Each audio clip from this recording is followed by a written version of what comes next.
প্রিয় ভাই ও বন্ধুরা, আমাদের বাংলাদেশের পুরুষের যৌন সমস্যা এটা একটা স্বাভাবিক ব্যাপার। রোগ হতেই পারে মানুষের, রোগ আছে, রোগ থেকে মুক্তি পাওয়ার উপায়ও আছে। কিন্তু আমাদের দেশের শিক্ষিত বলেন আর অশিক্ষিত বলেন, কিছু বেশিরভাগ পুরুষরাই তারা ওয়ান টাইম সেক্সের ট্যাবলেট খায়।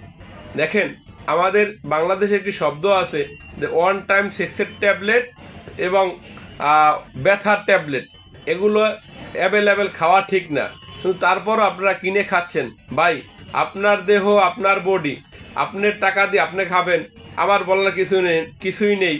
তারপরও একজন হার্বাল চিকিৎসক হিসাবে কম বেশি বুঝি, তাই বলি এগুলো খাওয়া আর বিষ খাওয়া সমান কথা। তাই দয়া করে আপনার এই ওয়ান টাইম ট্যাবলেট এগুলো সেবন করবেন না। এগুলো আপনার শরীরটাকে একবারে শেষ করে ফেলে, আপনার কিডনি, হার্ট, লিভার সব বাদ করে